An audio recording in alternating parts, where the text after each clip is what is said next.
Let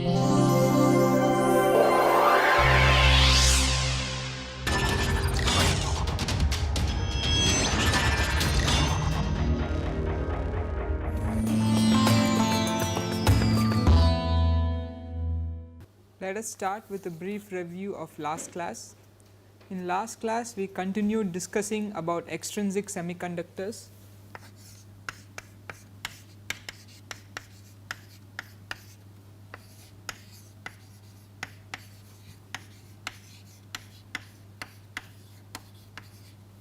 And if you remember, extrinsic semiconductors are those where we add a small amount of a specific impurity in order to selectively increase the concentration of either electrons or holes. Towards the end of last class, we looked at the temperature dependence of the majority carrier concentration.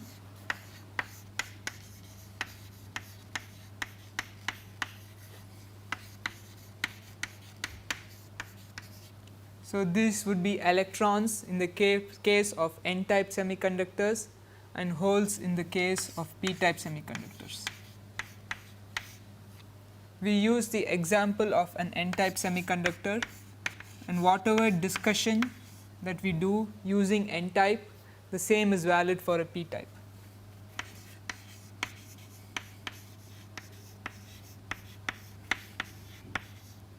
So, in this case, electrons are the majority charge carriers, and there are essentially two sources of electrons. One, your electrons can come from the donor levels. These levels are close to the edge of the conduction band. At high temperatures, the electrons can also come from the valence band of the semiconductor.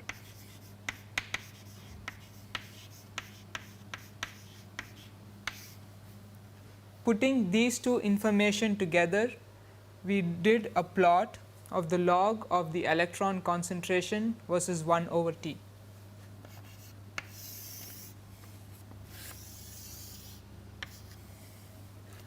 So, this is log of n, this is 1 over T.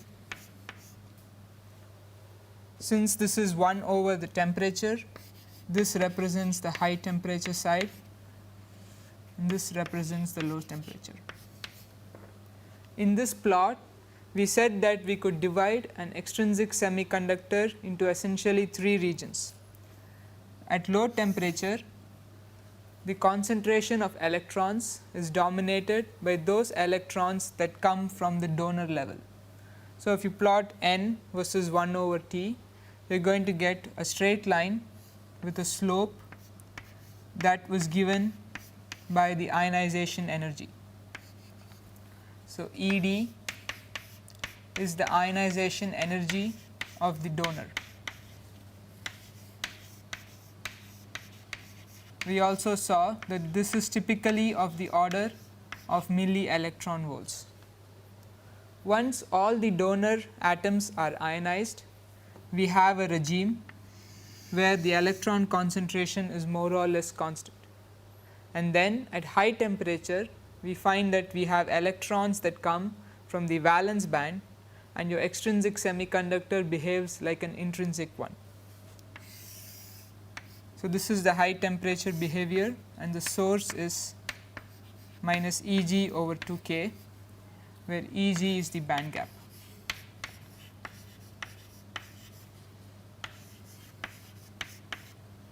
And this is usually of the order of electron volts. So, we have three regimes in the case of an extrinsic semiconductor. The low temperature one we call the ionization regime, because it is dominated by ionization of the donor atoms. Then you have a saturation regime, where the concentration of electrons, which are the majority charge carriers, is nearly a constant. And then we have an intrinsic regime, where your extrinsic material behaves like an intrinsic one. We also call the temperatures corresponding to these as Ts, which is your saturation temperature, and Ti, which is your intrinsic temperature. we did some calculations for the value of Ts and Ti in the case of silicon with 10 to the 17 donor atoms, and we got a value of Ts that was approximately 30 Kelvin and a Ti which is approximately 580 Kelvin, which means there is a wide temperature range where the concentration of the majority carriers is nearly a constant and it is equal to the concentration of your donor or your acceptor. So, we have two advantages if we dope semiconductors. The first is that the conductivity increases because the carrier concentration increases, but secondly, we also have a regime where the carrier concentration is almost a constant and is independent of temperature. So, today we will go further and talk about conductivity in the case of an extrinsic semiconductor and how that depends upon temperature. So, we start with the equation for conductivity. We have written this earlier. Sigma is Ne mu E plus Pe mu H. This is your general equation for the conductivity. If you have an n-type semiconductor, N is typically much larger than P.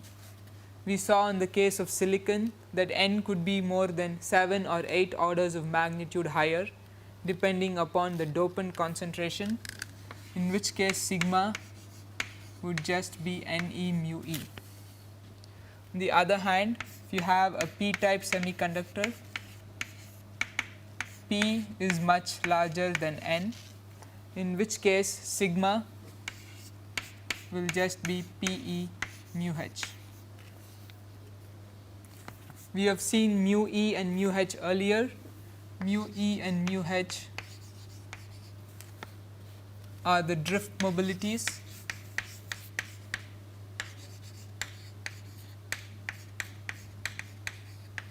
So, mu E is the mobility of the electron in the conduction band, mu H is the mobility of the hole in the valence band. We also saw earlier that mu E is nothing but E tau E over m E star, mu H E tau H over m H star, where tau E and tau H are the time between two scattering events.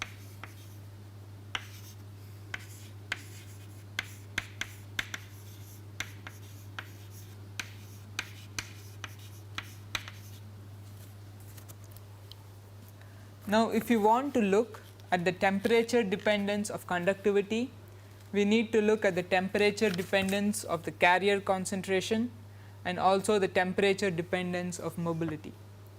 We have done looking at the temperature dependence of the carrier concentration, which is what we did at the end of last class, the beginning of today. Now, we look at how mu E and mu H depend on both temperature, and in the case of extrinsic semiconductors, how it depends upon the presence of these dopants. Now, there is another way we can write tau, which is the time between two scattering events. Tau can be written as 1 over S V thermal times Ns. So, what are these terms? S represents the cross section of the scatterer,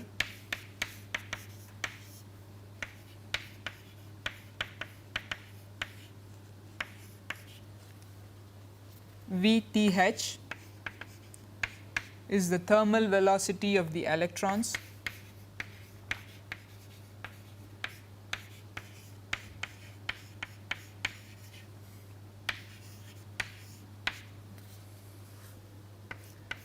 and Ns is the concentration of the scatterers.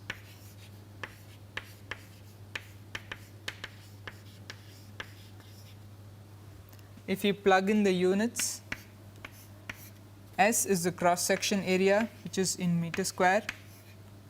V thermal is the velocity, so that is meters per second. Ns is the concentration of scatterers. It is usually given per unit volume. So this is in meter cube, so that the final units is in seconds. So to understand this, if you have a larger cross section of the scatterer, then you are going to have a shorter scattering time. If the electrons travel faster, then once again they can interact between two scattering events quickly, so the time will be short, and if you have more number of scatterers, once again the time will be short. Now the question is, what are the scatterers that we talk about, and how do these values depend on temperature? Let us start first with intrinsic semiconductors.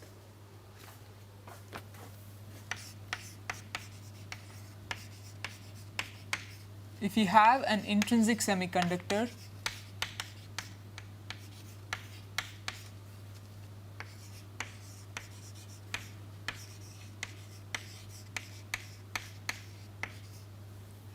then the electrons will scatter because of the thermal vibration of the silicon atoms. So we have thermal vibration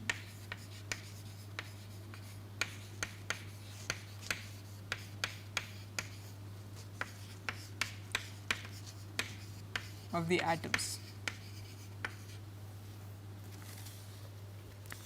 So if S is the scattering cross section, S can be written as pi a square,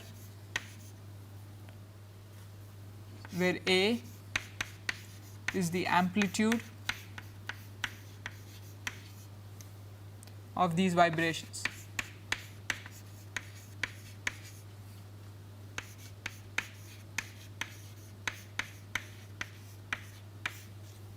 So this is in the case of a simple 2D model.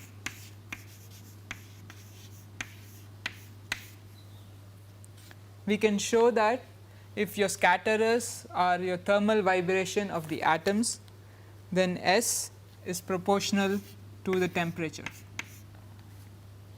which means as temperature increases, the amplitude of the vibrations increase.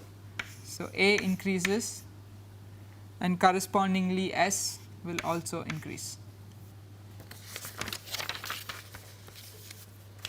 The next term in the equation for tau is V thermal. If you have electrons moving in the conduction band, we can say that they are moving through a uniform potential region.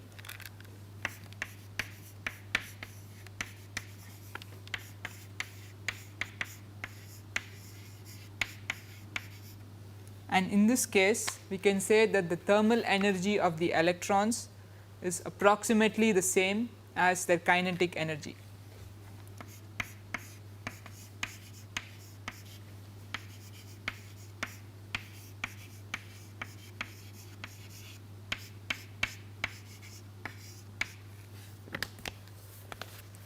Typically, thermal energy is given as 3/2 kT .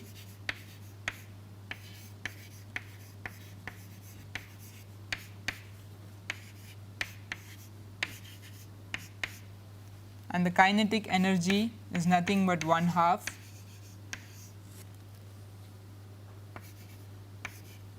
mv square. So this is the kinetic energy. So if we use this expression, V thermal is proportional to square root of temperature, which means once again, as the temperature increases, your thermal energy increases, so the kinetic energy will also increase, so V thermal will increase.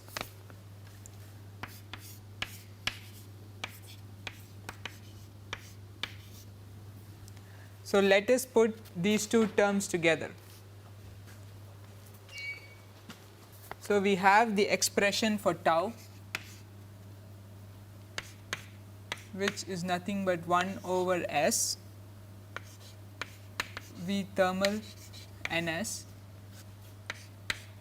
In the case of an intrinsic silicon atom, we said that the scattering is only due to the lattice vibrations. So, we wrote this as 1 over pi a square V thermal and Ns. We found that pi a square is directly proportional to 1 over the temperature. V thermal is proportional to square root of the temperature, which means tau is proportional to 1 over T times square root of T. Ns is the number of atoms, and that is usually a constant. It is not going to change with temperature. So, if you take these two into account, this is proportional to T to the 3/2 with a negative sign.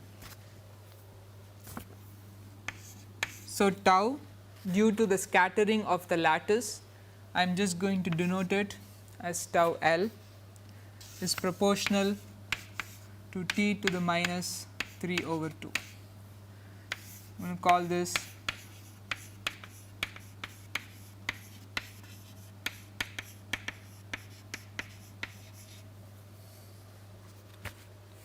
now mu is equal to E tau over m, and since tau is proportional to temperature minus 3 over 2, you can say that mu is proportional to temperature 3 over 2.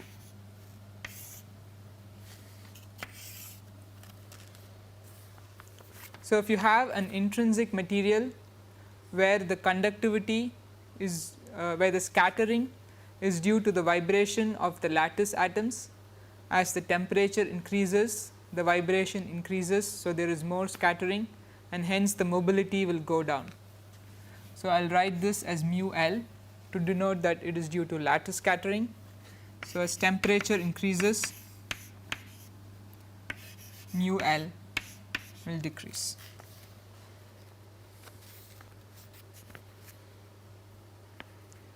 So, this makes sense because as temperature increases, you have greater lattice vibrations and also you have electrons that are traveling faster. Now, in the case of extrinsic semiconductors,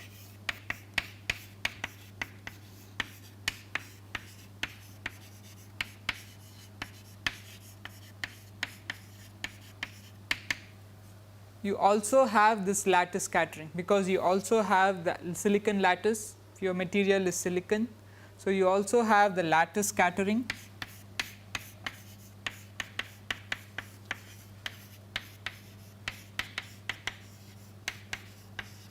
And this is given by a term mu L, but you also have the scattering due to your dopants, whether they be donors or acceptors.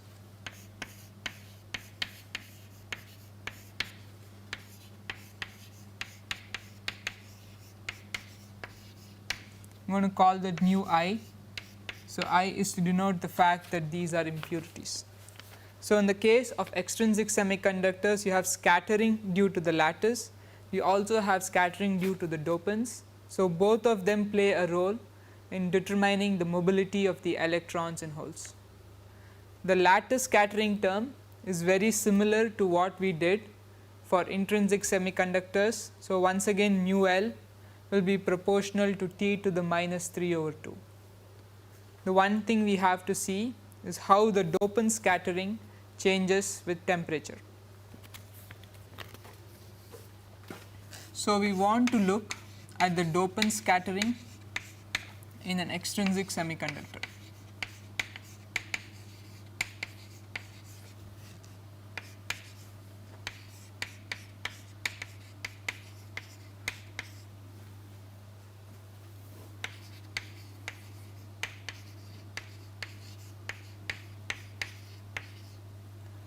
We call this mu I. We want to find out the temperature dependence of this term. So, if you look at an extrinsic semiconductor, so whether you have an N type or a P type, you are going to have donors and acceptors, and these are ionized, because you find that in the case of N type, the donor atom has an extra electron that goes to the conduction band. In the case of a P type, you have an acceptor atom that can accept an extra electron and create a hole. So, these are ionized impurities, and these can then interact with the electron. So, if you have an electron with velocity being v thermal, then the kinetic energy is 1/2 me v thermal square, or 1/2 me star v thermal square. We said that in the case of an intrinsic semiconductor, where an electron is travelling in the conduction band, this kinetic energy is nothing but the thermal energy. So, this is 3/2 kT. But now you have the electron having an electrostatic force of attraction with the ionized donor. So, if you have an N type, you have donor atoms or donor ions with a positive charge,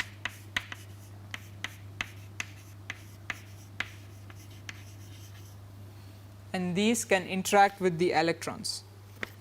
So, this electrostatic force, I will call it a potential energy, is nothing but E square over 4 pi epsilon naught r times r. So, r here is the distance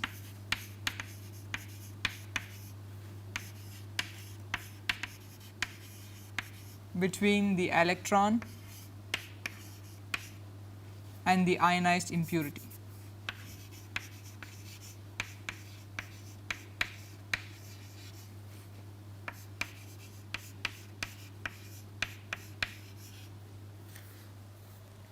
Usually in the case of extrinsic semiconductors, we define a critical radius RC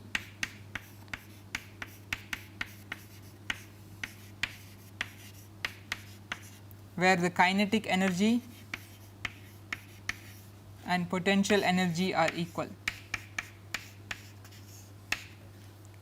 If R is less than RC, if R is less than RC here, then the potential energy is greater than the kinetic energy and your electron will scatter.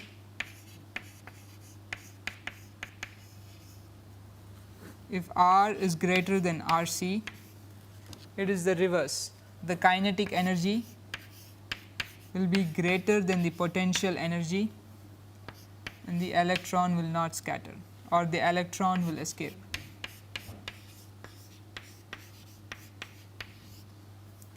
Matching these two terms, we define a critical radius when the kinetic and potential energies are equal. If we do that, you can say that 3/2 kT is equal to E square over 4 pi epsilon naught epsilon r and RC square,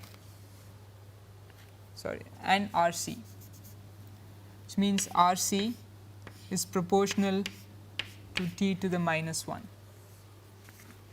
Now, if you want to look at the cross section for scattering, S is nothing but pi RC square, and knowing that RC is proportional to 1/T, S is proportional to T to the minus 2. So, in the case of an extrinsic semiconductor, where we are looking at the interaction of the electrons with the ionized impurities, we find that the scattering cross section area S is proportional to T to the minus 2. This we got by looking at the balance between the kinetic energy of the electron and the potential energy of attraction between the electron and the ionized impurity. As temperature increases, the electron can travel faster, which means the kinetic energy becomes higher. So, it becomes easier for it to escape the influence of the ionized impurity, which means the scattering cross section S goes down. Earlier we saw that V thermal is proportional to T to the half. This is the same argument that we use in the case of an intrinsic semiconductor. Putting these two together, tau due to scattering from the impurity, so it is tau I is equal to 1 over S V thermal Ni. Once again, Ni is the concentration of impurities, which is a constant. It is not a function of temperature.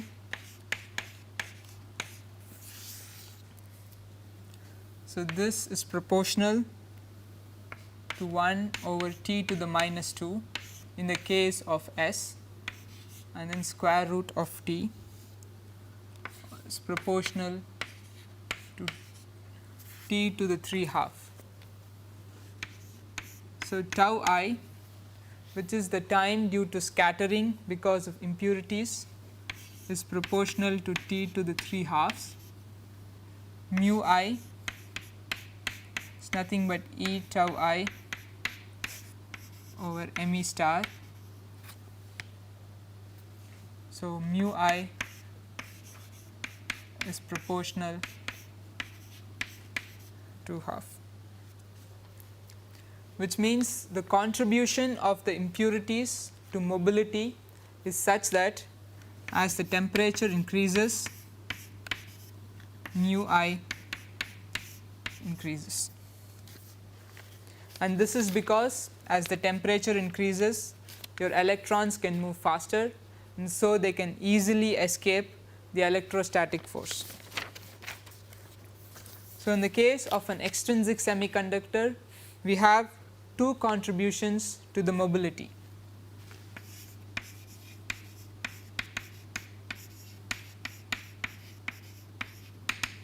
One is from the lattice, and we saw earlier that this is proportional to T to the minus 3 half. The other is from the impurity or your dopant, and these are ionized. So, I will write these as impurity ions, where mu I is proportional T to the 3 over 2. So, we have two contributions, both of which have an opposite dependence on temperature. So, if you look at the total mobility, it will be dominated by whichever scattering process has the lower value. So, we can write 1 over mu E as 1 over mu L plus 1 over mu I.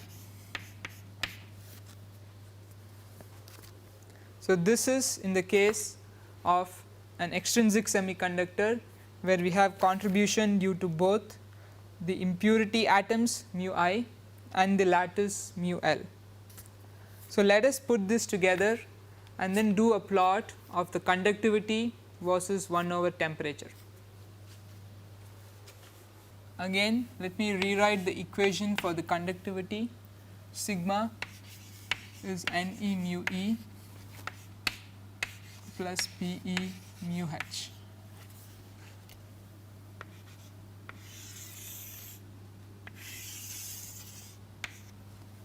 So, in this equation, the first thing we look at is the carrier concentration. So, on a log scale, this is 1 over T. Since this is 1 over T, this end is the high temperature end, this is your low temperature end. If we plot log of the carrier concentration, then this is similar to what we had before. So, at high temperature you have an intrinsic contribution, you have a saturation region where the concentration is nearly a constant, and then you have a low temperature region where it is due to ionization of your donors or acceptors. So, this is log n or log p.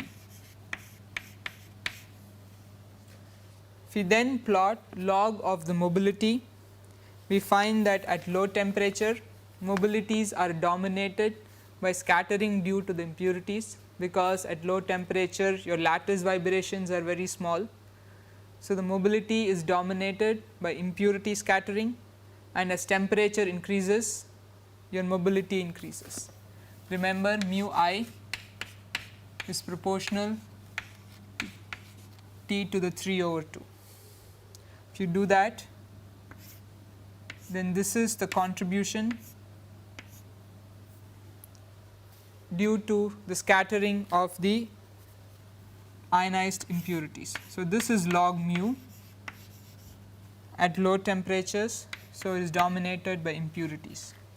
At high temperatures scattering is dominated by the silicon lattice, in which case mu L is proportional to T to the minus 3/2. So, that as the temperature increases mu L goes down.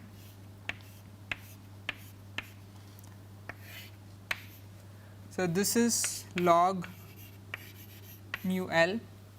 At intermediate temperatures both the scattering from the lattice and the scattering from the impurities will be more or less equal.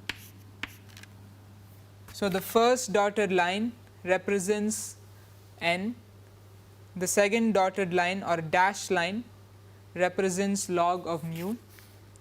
If we put both these together we will get the conductivity, and if you plot the conductivity, which is the solid line,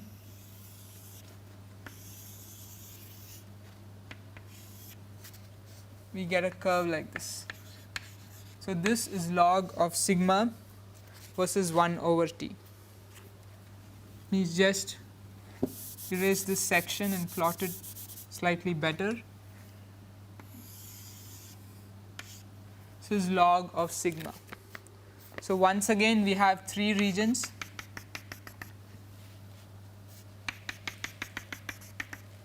At low temperatures we have an ionization region. At high temperatures we have an intrinsic region, and then there is a region in the middle where sigma does not change much with temperature, and that is your saturation region. Another word for the saturation region is your extrinsic region. So, doping gives us two advantages. One is that it increases the conductivity, but at the same time there is also a temperature region where both the carrier concentration and hence the conductivity is almost a constant and is independent of temperature. In the case of silicon, this saturation region or the extrinsic region is around room temperature, or I should say includes room temperature, which means if you have doped silicon then your conductivity is almost a constant in and around room temperature. This is very important when we try and form devices later with these extrinsic semiconductors. So, this is the carrier concentration as a function of temperature. So, how does the carrier concentration in the case of extrinsic semiconductors change with dopant concentration? So, let me just plot log of mu versus dopant concentration. So, I want to plot how mu E or mu H changes with concentration of the dopants.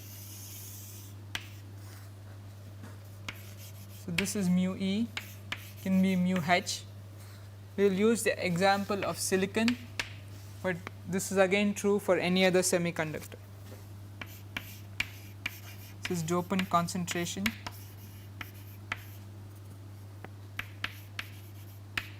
square. So, when we increase the dopant concentration, the overall mobility decreases, because now you have more scattering from these ionized impurities. So, let me make the plot. 100,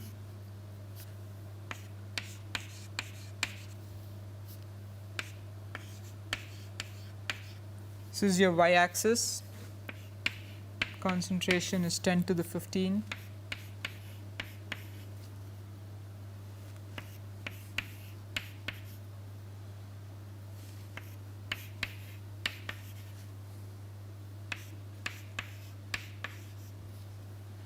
So, if we plot mu E, starts at a high value. In the case of silicon at room temperature, mu E for intrinsic silicon is around 1350 centimeter square per volts per second. So, let me just write down the units here, centimeter square per volts per second. So, it starts off high. Initially your mobility is more or less a constant, and then as your dopant concentration increases, the mobility starts to drop.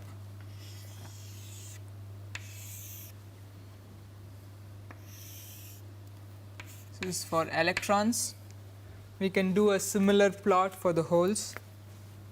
Once again, when you have intrinsic silicon, the hole mobility is around 450 centimeter square per volts per second.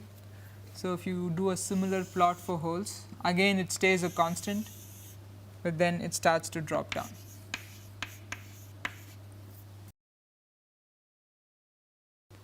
In all the extrinsic semiconductors we have considered so far, you have always had the situation Na or Nd, whether these are acceptors or donors, is much greater than Ni, which is your intrinsic carrier concentration.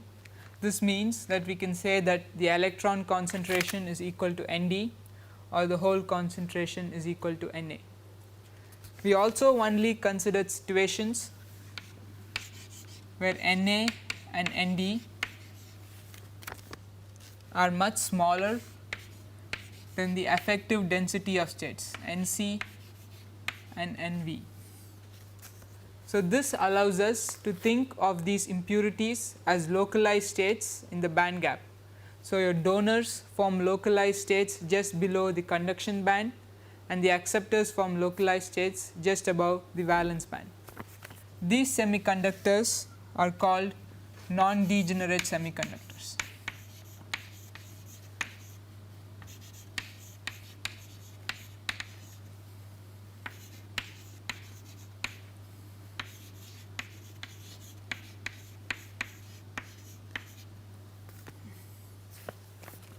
This is true for almost all carrier concentrations that we normally encounter. But if you have really high doping values, so that Na and Nd are comparable to Nc and Nv, we can no longer think of them as localized states, but we say that the dopants form energy bands.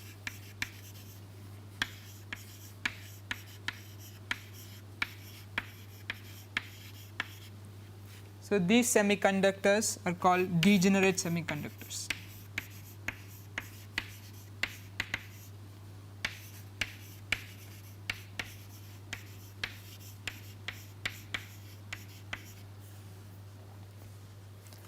Because your dopants form energy bands, it is also possible that these bands can overlap with the conduction band or the valence band.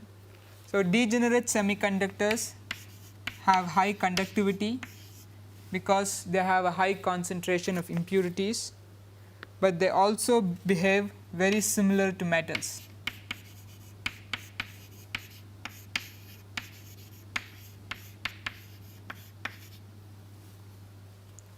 For most of the devices that we discuss, we will essentially deal with non-degenerate semiconductors, but for some cases we will find that we can also have high doping and we will also have degenerate semiconductors. The last topic that I want to cover when we are talking about electronic materials are amorphous semiconductors.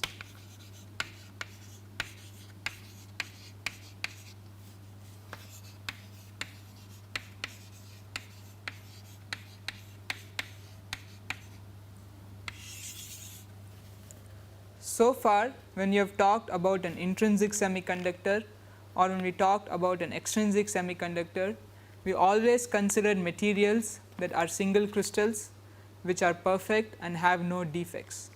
This is because defects in a material will introduce states in the band gap and will change the electronic properties.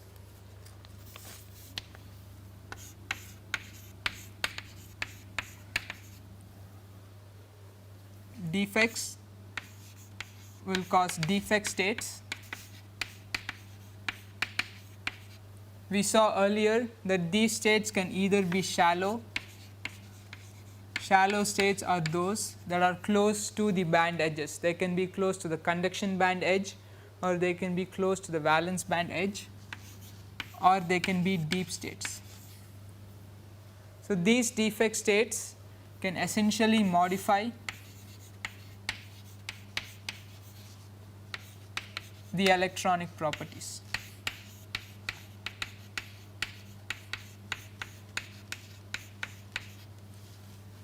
So, defects can be good or bad. For example, if you are trying to look for higher conductivity, then defect states can essentially act as traps and trap electrons in holes and then reduce the conductivity. In that case, defect states are essentially bad. On the other hand, in the case of some direct band gap semiconductors, you can have defect states in them that can modify the optical properties. In such cases, defect states are good. So, depending upon the applications, we may or may not want defect states. An amorphous semiconductor is an extreme example of a semiconductor with a large number of defect states. An amorphous material has essentially no long range order,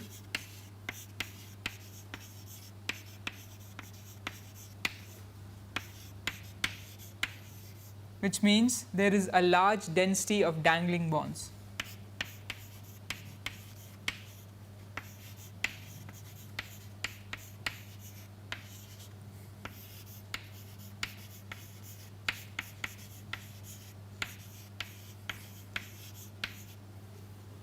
So, dangling bonds are formed when you have one silicon atom which has one electron, but there is no opposite silicon atom to supply another electron to form the bond. So, amorphous materials are characterized by having a large density of dangling bonds, and these dangling bonds basically act as defect states in the band gap. So, if you were to draw the band picture in the case of a crystalline material, so this is a crystalline material. Let us take crystalline silicon. So, we will have a conduction band, we will have a valence band, that is your band gap. So, if you have a perfect crystalline material, there are no electronic states in the band gap.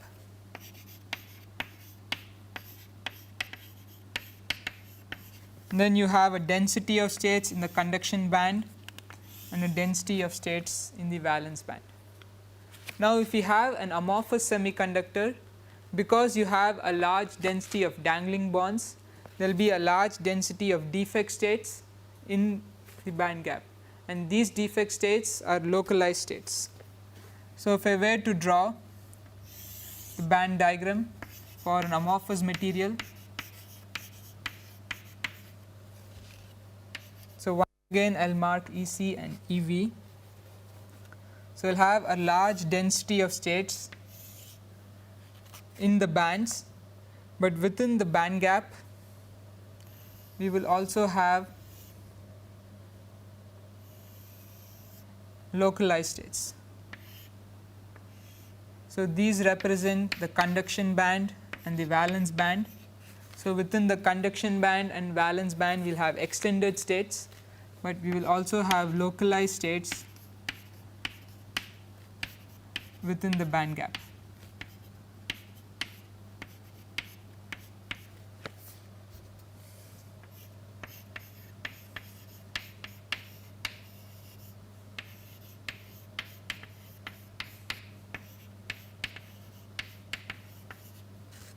In the case of an amorphous semiconductor, we no longer talk about a band gap because we have all of these localized states. So, we call the distance between the conduction band and the valence band as a mobility gap.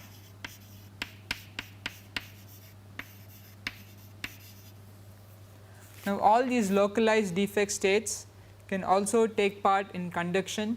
They can essentially trap the electrons and holes. So, in the case of an amorphous semiconductor, conduction takes place through a hopping mechanism,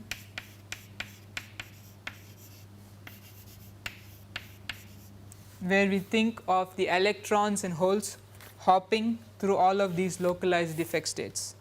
So, this drastically brings down the mobility and hence the conductivity.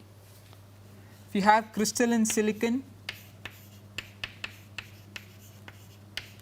mu E is usually around 1350 or 1400. On the other hand, mu E for amorphous can be as low as 1.